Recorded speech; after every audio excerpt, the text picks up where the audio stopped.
अस्सलाम वालेकुम। खुल के बोल के साथ मैं हूं एतजाज नकी। आज के प्रोग्राम में हम जिक्र करेंगे कि आज इस्लामाबाद हाई कोर्ट में इलेक्शन ट्रिब्यूनल केस की समाअत हुई, जिसमें जो गुज़िश्ता ऑर्डर था ट्रिब्यूनल की तब्दीली का वो मुअत्तल कर दिया गया है। इसके साथ साथ हम जिक्र करेंगे सुप्रीम कोर्ट में मखसूस नशिस्तों के केस की समाअत हुई, इस हवाले से भी जिक्र करेंगे। आइंदा रोज़ फिर इसकी समाअत होनी है। और इसके साथ साथ हम बात करेंगे कि हुकूमत ने ऑपरेशन अज़्म इस्तेहकाम के आगाज़ का फैसला किया है। उसकी अनाउंसमेंट भी सामने आई है, लेकिन अपोजिशन की जानिब से उस पर तहफ़्फ़ुज़ात सामने आ रहे हैं।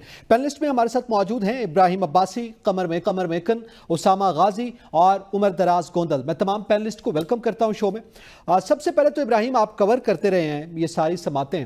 मैं आपसे जानना चाहता हूं कि इस्लामाबाद हाई कोर्ट ने जो इलेक्शन ट्रिब्यूनल का फैसला मुअत्तल किया, तब्दीली का फैसला मुअत्तल किया गया है, इसकी क्या इम्प्लीकेशंस हैं? बहुत बहुत शुक्रिया। देखें, जो आज इस्लामाबाद हाई कोर्ट के अंदर जो समाअत हुई, इसमें चीफ जस्टिस आमर फारूक साहब बड़े एग्रेसिव नज़र आए। ये चीज़ वाज़े नज़र आई कि वो जो इलेक्शन कमीशन का फ़ैसला है उससे नाखुश हैं। बहुत सारे कानूनी पहलू भी उनकी तरफ से जो है वो उठाए गए, लेकिन जो ख़ास चीज़ जिसमें देखने को मिली, जो अंजुम वकील खान साहब की तरफ से जो तहफ़्फ़ुज़ात थे, जो इल्ज़ामात जो थे, वो इस्लामाबाद हाई कोर्ट के जस्टिस जो है वो तारक महमूद जहांगीरी के ऊपर लगाए गए थे, वो क्योंकि वो ट्रिब्यूनल का जो है वो हिस्सा हैं। इस वाले से क्योंकि जो ये ट्रिब्यूनल की जो फ़ैसला था इलेक्शन कमीशन का, उसको मुअत्तल किया गया है। अली बुखारी साहब की तरफ से दरख्वास्त जो है वो आज दायर की गई थी, आज समाअत के लिए वो मुकर्रर हुई। इसमें बुनियादी तौर पर नोटिस जो है वो होने थे, क्योंकि जिस वक्त इलेक्शन दूसरा केस कॉल अप हुआ तो उस वक्त चीफ जस्टिस आमर फारूक साहब की तरफ से इलेक्शन कमीशन के जो वकील वहाँ पर मौजूद थे, उनसे पूछा गया कि आप बताएँ कि जो पहली जो दरख्वास्तें आई हैं, इसके ऊपर इलेक्शन कमीशन ने ऐसा फ़ैसला क्यों लिखा है कि जज जो हैं वो नेपोटिज़म जो है वो करते हैं। उसके ऊपर जो है वो वकील की तरफ से कहा गया, इलेक्शन कमीशन के वकील की तरफ से, कि फ़ैसले के अंदर जो है वो ऐसी कोई चीज़ मौजूद नहीं, जिसके ऊपर अदालत ने कहा कि आप सोच समझ कर जो है वो आर्गूमेंट दीजिएगा, क्योंकि आपको बाद में इसके जो है कंसिक्वेंसेस का जो है वो सामना किया जा सकता है। जिसके ऊपर आगे तकरार किया गया वकील की जानिब से, जिसके ऊपर जो है वो अदालत ने कहा कि वो ऑर्डर है जो 10 जुलाई का जो अली बुखारी की दरख्वास्त के ऊपर, उसको सस्पेंड किया जाता है। इससे कानूनी तौर के ऊपर जो है वो जस्टिस तारक महमूद जहांगीरी साहब जो हैं वो बहाल हो गए हैं। वो अब जो है ट्रिब्यूनल की जो केसेस हैं NA 48 का,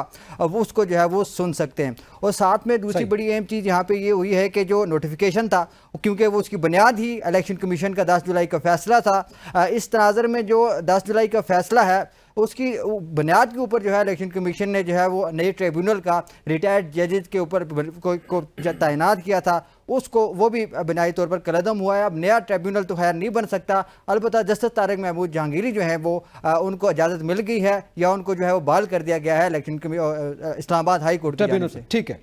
अच्छा, इसी पे उसामा मैं आपसे जानना चाहता हूं, आज के फैसले के तनाजुर में जाहिर है ये बात सामने आ रही है कि मामलात वहीं से शुरू होंगे इलेक्शन ट्रिब्यूनल के, जहां से रुके थे।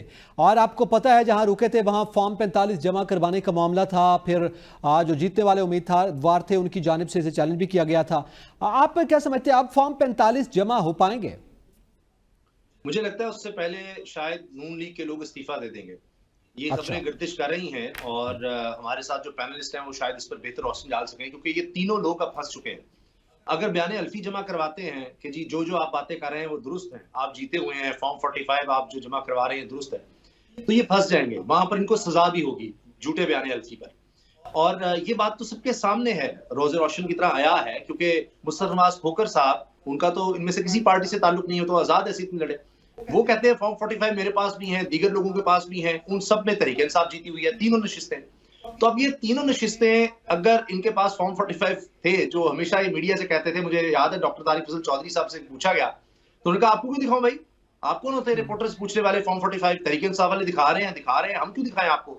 जब कोई अदालत बुलाएगी तो हम दिखा देंगे। जब अदालत ने कहा तो ये फौरन इलेक्शन कमीशन के पास भाग गए। भाई अगर चोरी नहीं है, अगर आपके पास फॉर्म 45 मौजूद है, तो आप फिर वहां भागे क्यों गए इलेक्शन कमीशन के पास?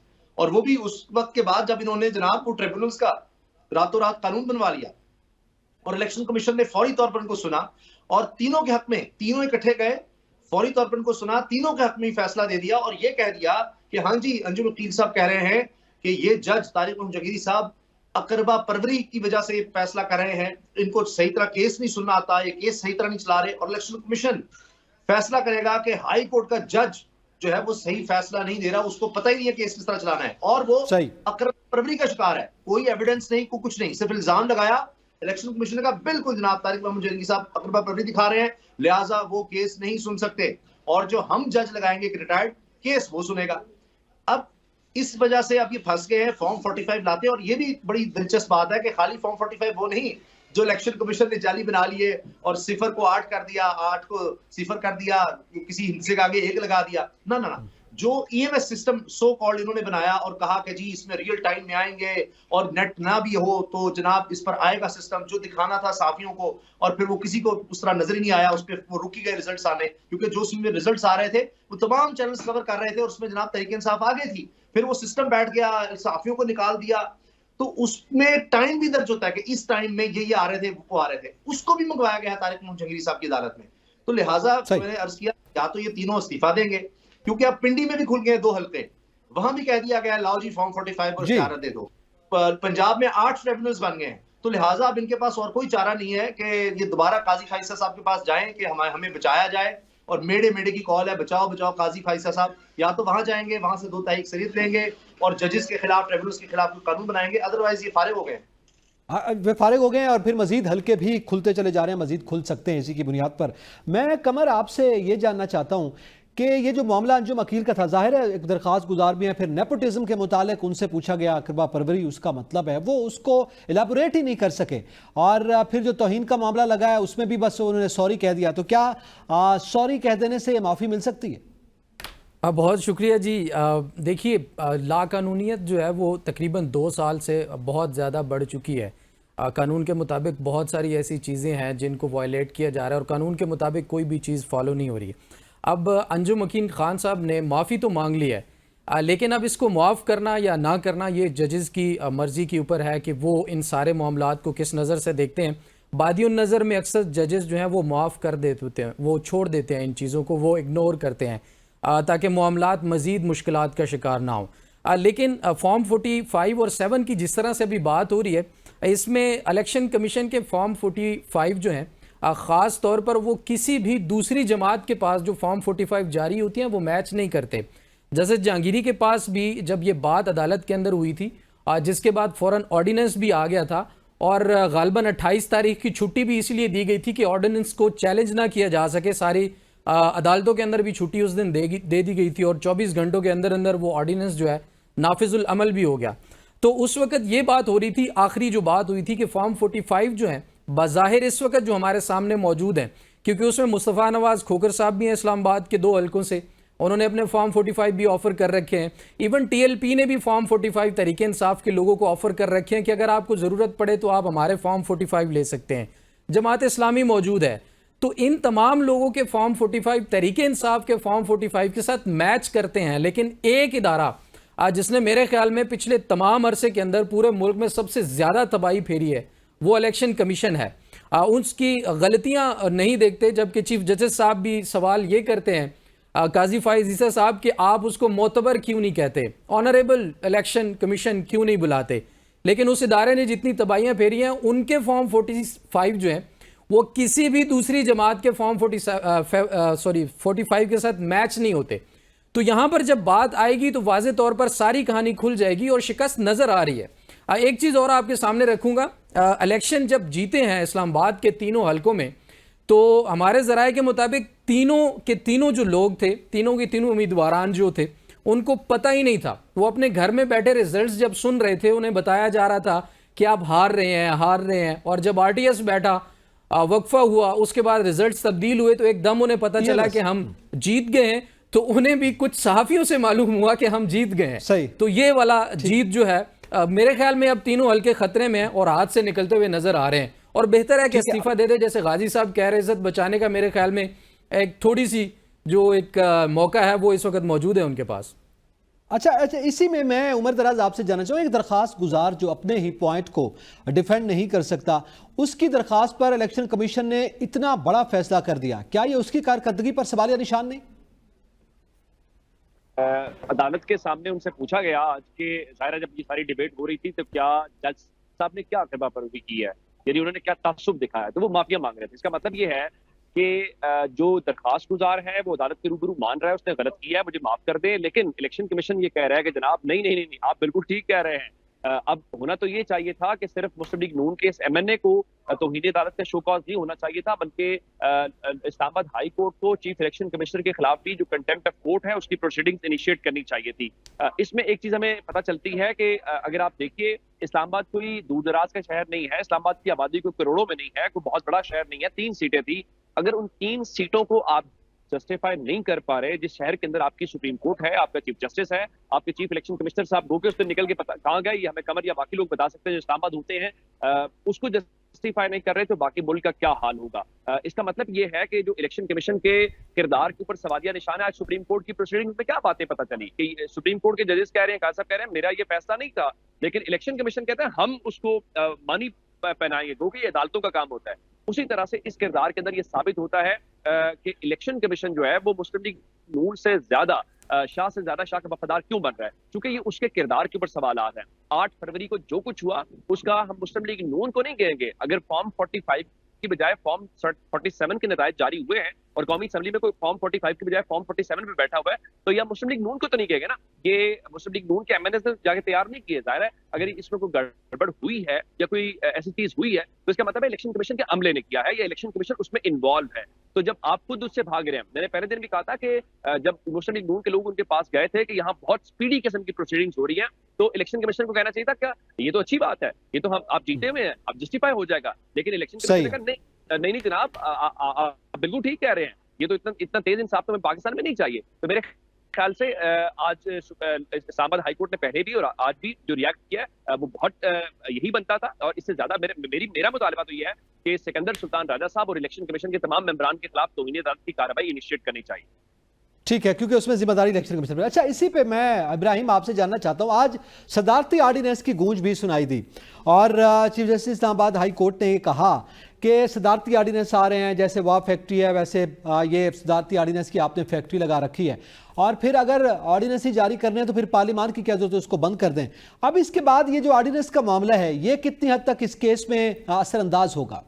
देखें, क्योंकि ऑर्डिनेंस के हवाले से पहले भी जो है वो अदालतों के अंदर तहफ़्ज़ात पाए जाते हैं, क्योंकि जो जस्टिस आमर फारूक की जानिब से कहा गया कि आपके जो है एक पार्लियामेंट बैठी हुई है, उसका काम है कानून साजी करना और एक जवाब बंद होना बहुत ज़रूरी होता है किसी भी ऑर्डिनेंस के हवाले से। आज जस्टिस बाबर सत्तार की तरफ से भी एक फ़ैसला जारी किया गया है, वो भी एक ऑर्डिनेंस के हवाले से है। उसमें अंदर ये लिखा गया है जस्टिस बाबर सत्तार की जानिब से कि जो उस ऑर्डर के अंदर ये लिखा हुआ है कि इमरजेंसी का होना ज़रूरी है, क्योंकि इस तरह के हालात मुल्क में थे नहीं कि ऑर्डिनेंस के ज़रिए कोई नई जो है वो मुल्क को नए किसी दूसरी जानिब लेके जाया जाए। अलबत्ता अगर हम ये बात देखें जो आज इस्लामाबाद हाई कोर्ट के अंदर हुआ वो बड़ा इंपॉर्टेंट हुआ है, क्योंकि जो वहाँ पे सरकारी वकला खड़े थे उनसे पूछा गया, एडिशनल अटार्नी जनरल वहाँ पे मौजूद थे, उनसे पूछा अदालत की जानिब से कि आप ये बताएं कि ऑर्डिनेंस आपने क्यों इतना जल्दी जारी किए, रात के अंधेरे में आपने जो है वो ऑर्डिनेंस जारी कर दिया, अगले दिन आपने केसेस उठा के ट्रिब्यूनल से तो ट्रिब्यूनल तब्दील कर दिया, आप इस तरह क्यों चाहते हैं कि या फिर आप पार्लियामेंट को चलने दें या फिर आप पार्लियामेंट को बंद कर दें, क्योंकि अगर आपने सारे कवानीन इसी ऑर्डिनेंस के जरिए बदलने हैं, ऑर्डिनेंस के जरिए मुल्क चलाना है, फिर मेरे ख्याल से इस पार्लियामेंट का कोई मकसद नहीं है। जिसके ऊपर जो है वो एडिशनल अटार्नी जनरल साहब जो थे वो खामोश थे, क्योंकि ज़ाहिर उनके पास कोई जवाब नहीं था। फिर जो चीफ जस्टिस थे उनकी तरफ से कहा गया एक वाह फैक्ट्री है जिसका काम असला बनाना है और आप यहाँ पे आपने ऑर्डिनेंस की फैक्ट्री खोली है जो रोज़ जो है वो ऑर्डिनेंस जो है नया ऑर्डिनेंस जो है जारी कर देती है। सही है। अच्छा, इसी पे उसामा आपके नज़दीक एक तो ज़ाहिर है ये ऑर्डिनेंस का भी जिक्र हुआ और फिर पहले जैसे आप जिक्र कर रहे थे कि ये इतलात भी हैं और ये मुमकिन भी है कि अब जो है ज़िमनी इलेक्शन की तरफ जाया जा सकता है। आप ज़िमनी इलेक्शन की तरफ अगर ज़ाहिर है वो खुद ही जीतने वाले उम्मीदवार पीछे हटते हैं और उस तरफ जाया जाता है तो फिर आप क्या सूरत हाल देख रहे हैं? इस बार ज़ाहिर है हुकूमत भी है उनकी और अगर इन 3 हल्कों में ज़िमनी इलेक्शन होते हैं, दीगर हल्कों पर भी क्या इसके असरात मुरतब होने जा रहे हैं आगे? यकीनन जिस तरह पंजाब में आप देख रहे हैं, अभी मैंने आपसे अर्ज किया कि रावलपिंडी में भी 2 हल्के जो हैं इसी तरह से खुल गए हैं और कमिश्नर रावलपिंडी जिनका जिक्र उमर दराज ने भी किया, शायद पहले प्रोग्राम्स में हो चुका है बड़ा, कि उन्होंने जो बयानात दिए थे, जो उन्होंने आकर प्रेस कॉन्फ्रेंस कर दी थी, वो प्रेस कॉन्फ्रेंस तो खैर किसी और वजह से उन्होंने करनी थी लेकिन मीडिया को भी नहीं पता लगा, उन्होंने आकर कह दिया था कि ये 13 के 13 हल्के जो है ये तो सारी सीटें जो है तरीक इंसाफ जीती है और 50-50 हज़ार की लीड से जीती है और मैं शर्मिंदा हूं, मुझे सजा दी जाए। और उसमें उन्होंने इल्जाम लगा दिया कि इसमें चीफ इलेक्शन कमिश्नर और चीफ जस्टिस मुलव्वस है, उन्होंने इस तरह की बात कर दी। इस पर काजी फैसल से बड़े नाराज हुए, उन्होंने कुछ यूट्यूबर से बात भी की उसके बाद कि जी देखिए ऐसे इल्जाम लगा दिया। उसके बाद कमिश्नर साहब को भी कुछ पता नहीं, रावलपिंडी कमिश्नर कहाँ गए।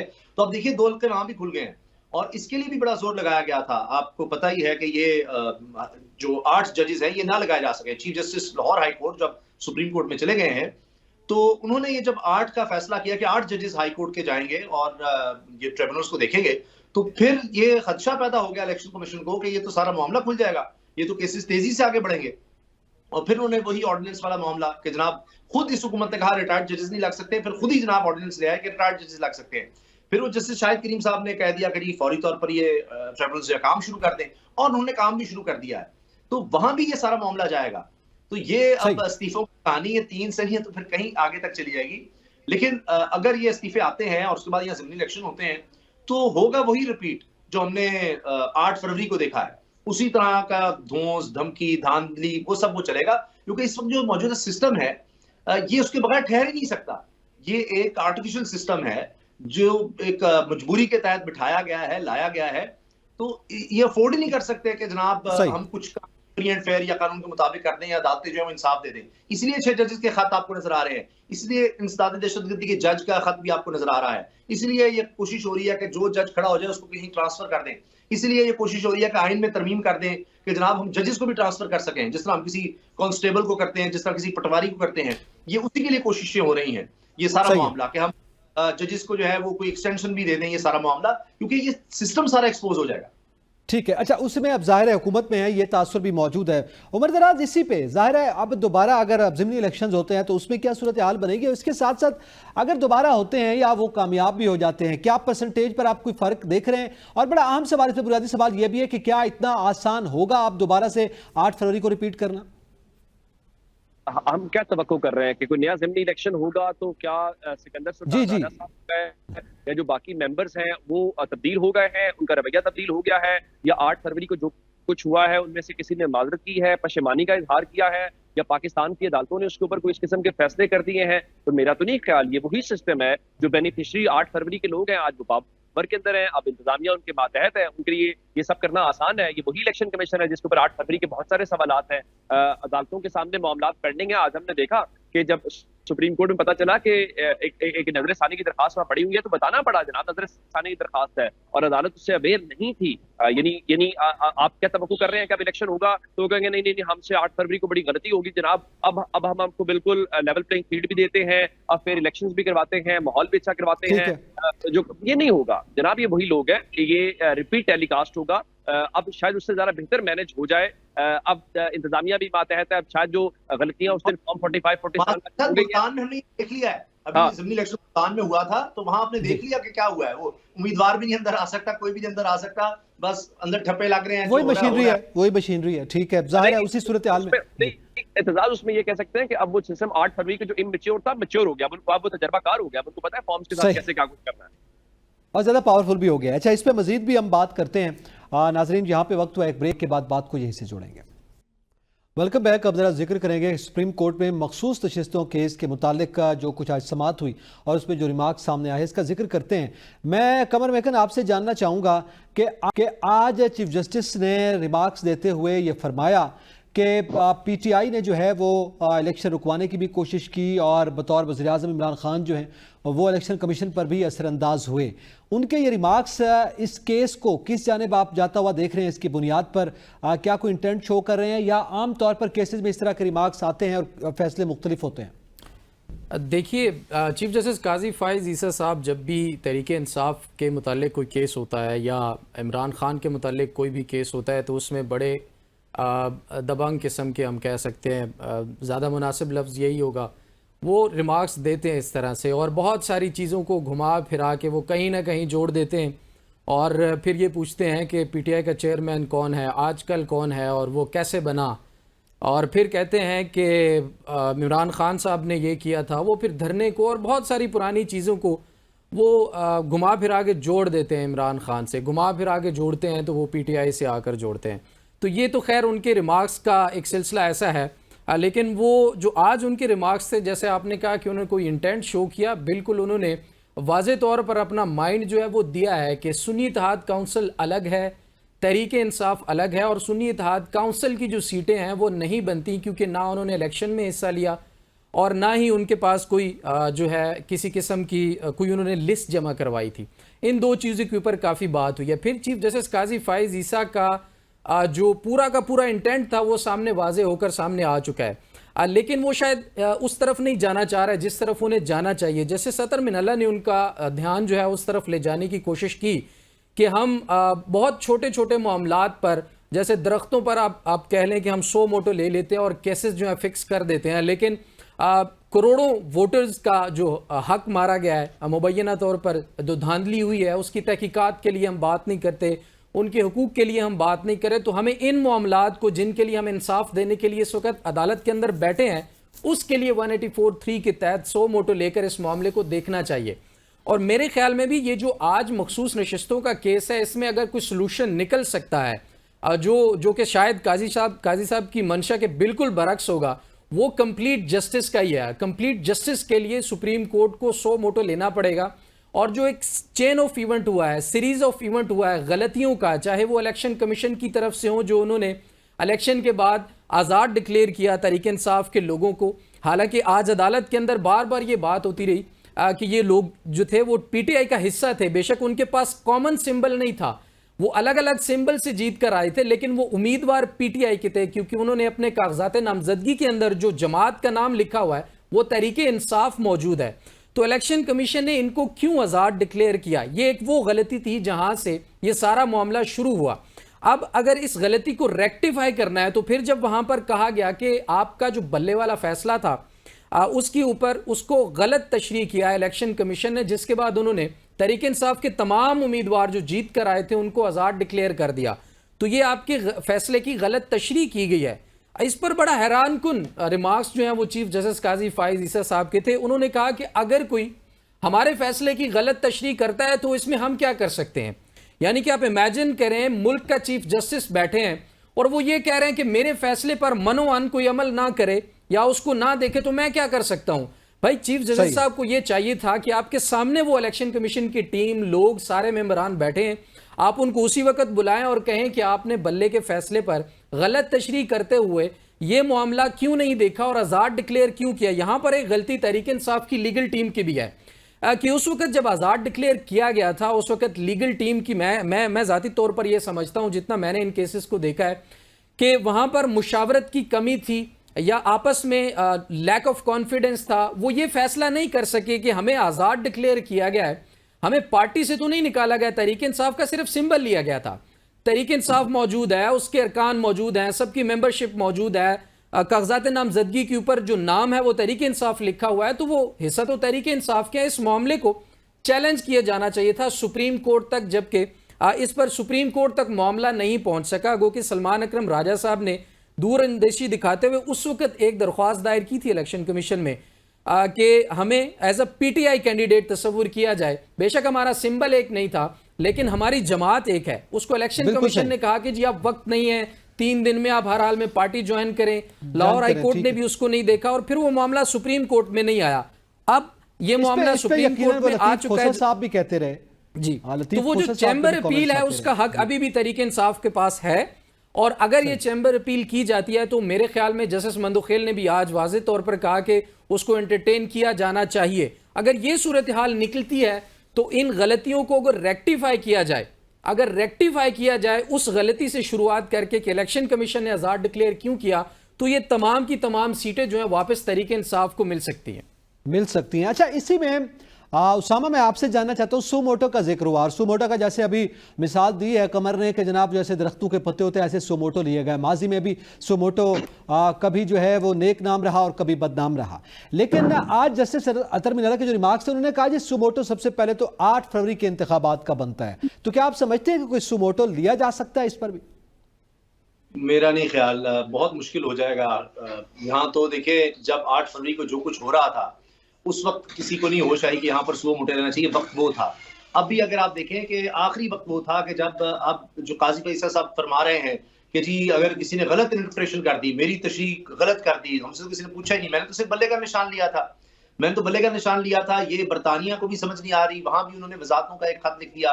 पूरी दुनिया को समझ नहीं आ रही कि जी बल्ले का निशान लेना जो है गलत था, ये उनको समझना चाहिए। अब वो उसकी वजाहत तो दे रहे हैं, यानी जिस फैसले की वो खुद वजाहत दे रहे हैं और कह रहे हैं जी तशरीह गलत कर दी कि उसको पार्टी ही नहीं कंसिडर किया गया। तो काजी साहब उस वक्त देख रहे थे, उस वक्त कह देते कि भाई ये मेरा फैसला है, इसकी इलेक्शन कमीशन गलत तशरीह कर रहा है, तो ये पार्टी तो है।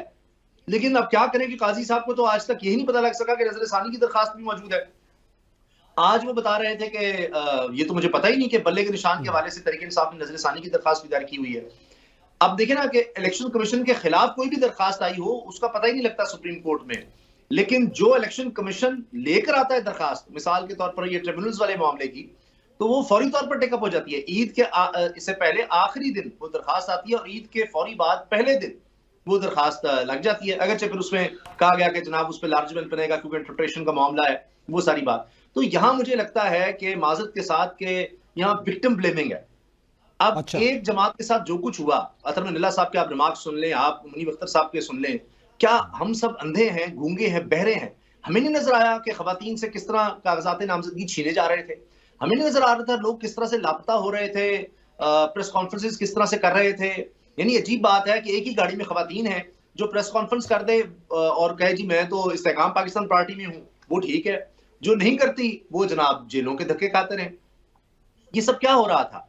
हंता के मुझे तो अजीब बात ये लगती है कि इलेक्शन कमीशन भी डिफेंड नहीं करा। अभी हाल ही में जब ये तीनों लोग गए, जो वकील समेत 3 लोग नून लीग के गए इलेक्शन कमीशन के सामने, तो वहां पर फैसल चौधरी साहब भी पेश हुए थे तहरीक इंसाफ के एक उम्मीदवार की तरफ से, और उन्होंने कहा कि तारीख में इतने रिग्ड इलेक्शन नहीं हुए जितने ये 8 फरवरी को हुए हैं। तो चीफ इलेक्शन कमिश्नर ने इसको डिनाई नहीं किया, उन्होंने कहा ओ जी हम क्या करते हैं, वो तो हमने तो चीफ जस्टिस से कहा था कि जुडिशियल ऑफिसर्स दे दें, उन्होंने नहीं दिए।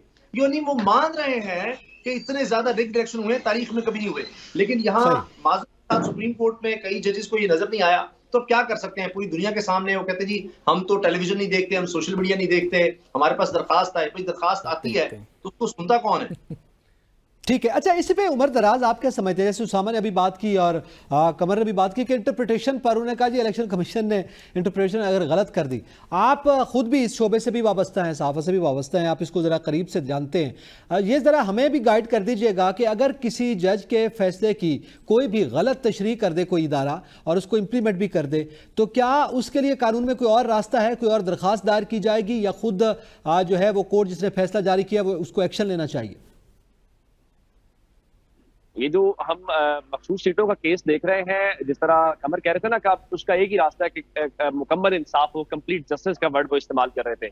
असल बात ये है कि काजी साहब ने या सुप्रीम कोर्ट ने तहरीक इंसाफ या सुन्नी इत्तेहाद काउंसिल के हक में फैसला नहीं करना, बल्कि जो 13 जनवरी को पाकिस्तान तहरीक इंसाफ से बल्ले का निशान लिया गया था उस फैसले की तस्दीक करनी है। अब मसला ये है कि काजी साहब खुद फरमाते हैं कि वो टीवी नहीं देखते। अगर वो टीवी देखते तो उनको पता चलता।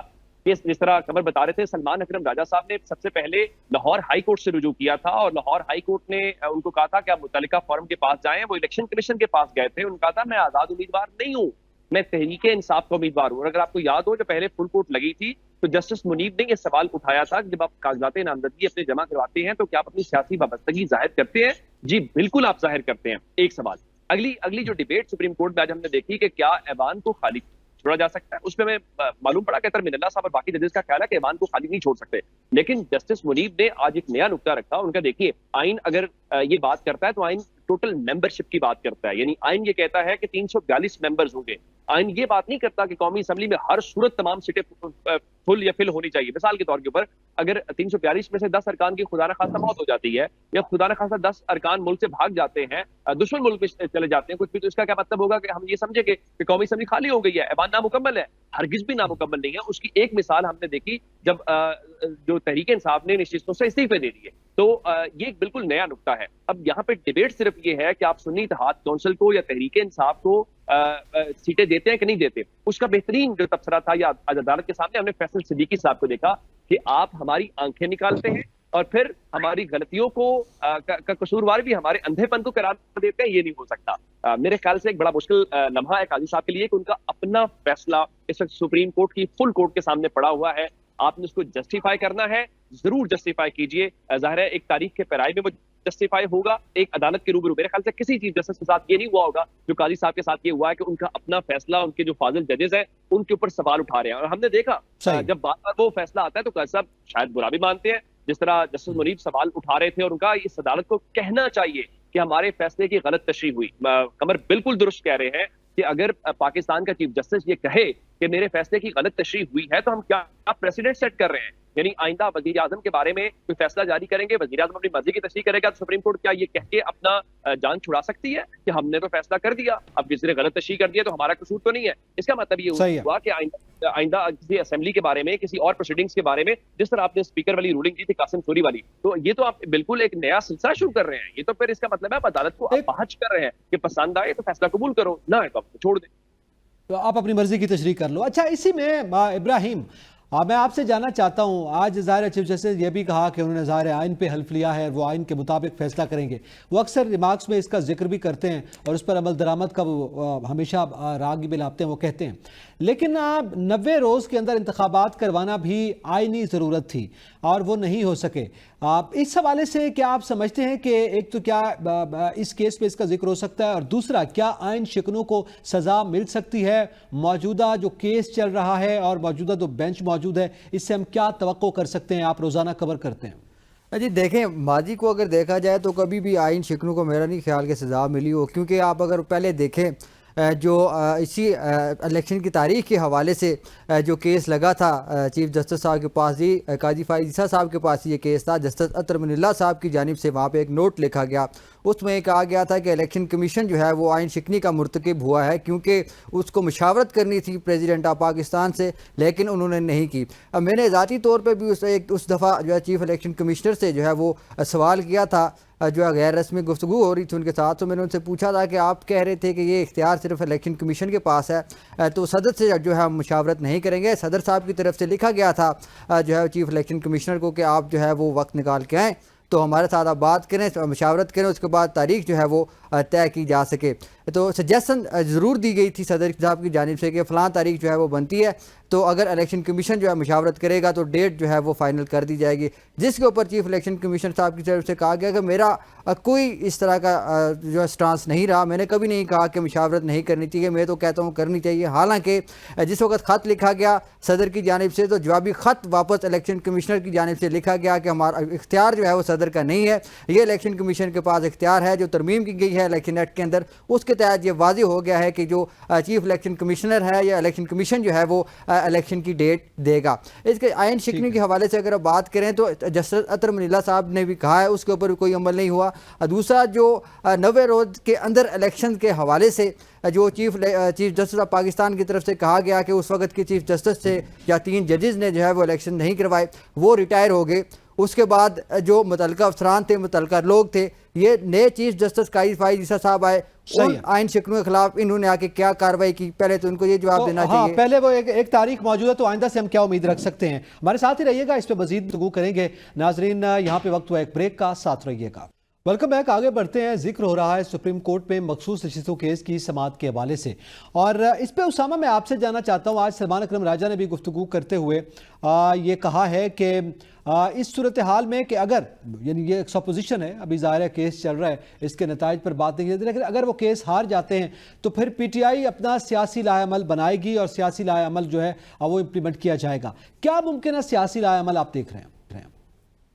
मुझे लगता है कि वो फिर अपने एहतजाज को आगे बढ़ाएंगे और फजलुर रहमान साहब को मजीद साथ लाया जाएगा, और हो सकता है कि फिर स्ट्रीट एजिटेशन की तरफ मामला लेकर जाया जाए, क्योंकि उसके बाद तो नजर आ रहा है कि 2 तिहाई अक्सरियत फिर जो इत्तेहाद है वो ले जाएगा, जो इस वक्त हुकूमती इत्तेहाद है, और उसके बाद ये फिर आइन में ऐसी तरामीम करेंगे जो खतरनाक और उसके असरात बड़े ही हौलनाक हो सकते हैं पाकिस्तान की मौजूदा सियासत पर भी, पाकिस्तान के आइन पर भी, क्योंकि ये जितनी भी इस वक्त कानून साजी कर रहे हैं वो मजबूरी में कर रहे हैं, क्योंकि जो कुछ 8 फरवरी को हो गया है उससे पहले भी बहुत कुछ हुआ, लेकिन उसके बाद जो हुआ है अब इन्होंने जस्टिफाई करना है उसको, और इसलिए अब तमाम जितनी भी कानून साजी हो रही होगी वो सिर्फ उसके इर्द गिर्द घूमेगी। आप अभी तक के ऑर्डिनेंसेस देख लीजिए, वो किस तरह हमने अपने आप को यहाँ पर अब जमाए रखना है, किस तरह हम इलेक्शन कमीशन को मजीद साथ मिला सकते हैं।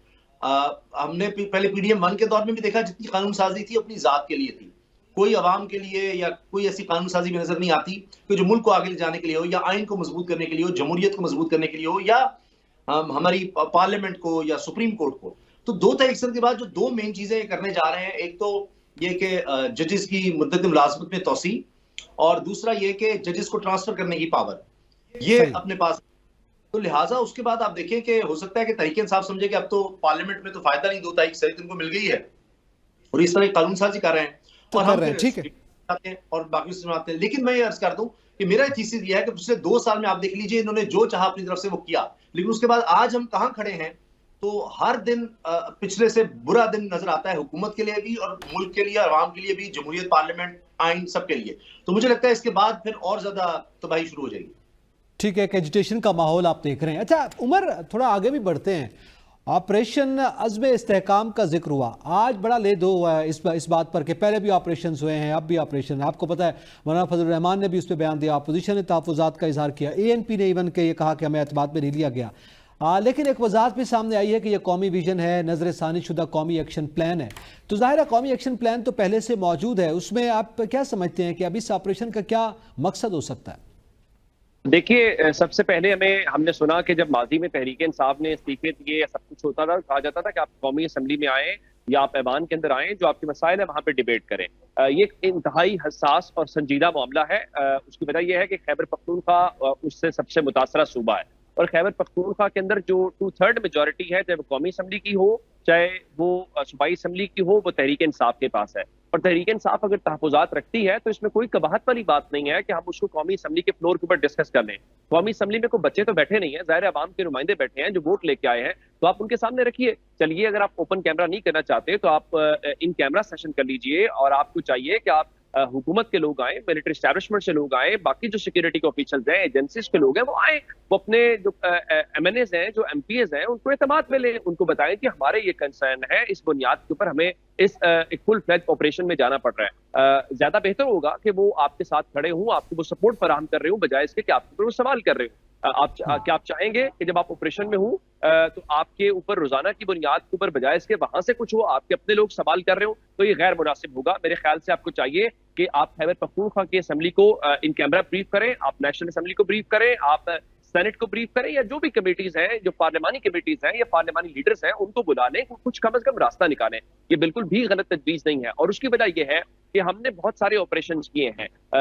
उन ऑपरेशन से फायदा हुआ, नुकसान हुआ, ये भी आप कौम को बताइए, ये भी ऐवान के अंदर बताइए और उनको बताइए देखें ये हमारा उससे टारगेट था, हमने ये अचीव कर लिया, अब हमारा ये टारगेट है। हो सकता है कि वो आपको बेहतर रहनुमाई करें, हो सकता है कि वो आपकी बात से कन्विंस हो जाए। तो ये बिल्कुल एक जायज और मुनासिब बात है। किसी इस कौमी मामले को अपोजिशन की या बहस बराए बहस की या पॉइंट स्कोरिंग की नजर नहीं करना चाहिए। मेरे ख्याल से ये बिल्कुल एक साइब किस्म की, एक जायज किस्म की तजवीज है कि उसको हाउस के अंदर लाना चाहिए और उसके अंदर आपको बढ़ना चाहिए। देखिए, हमने देखा मिसाल के तौर पे इमरान खान की हुकूमत थी तो अपोजिशन की उनके साथ नहीं बनती थी, लेकिन जब इंडिया का मामला आया तो वो बिल्कुल एक साथ इकट्ठे हुए, अपोजिशन भी थी, गवर्नमेंट भी थी। तो बहुत सारे ऐसे मामला हैं जहां पे आपको नेशनल सिक्योरिटी के मैटर्स है, वहां अपोजिशन या गवर्नमेंट की बात नहीं होती, वहां नेशनल सिक्योरिटी की बात होती है, नेशनल इंटरेस्ट की बात होती है। मेरे ख्याल से गवर्नमेंट को पहल करनी चाहिए और गवर्नमेंट कहना चाहिए बिल्कुल ठीक है, आपका मुतालबा जायज है, हम इसके ऊपर काम करते हैं, बजाय इसके कि आप वो ये इस किस्म की बातें करके मजीद इश्तियाल दिलाने की कोशिश करें।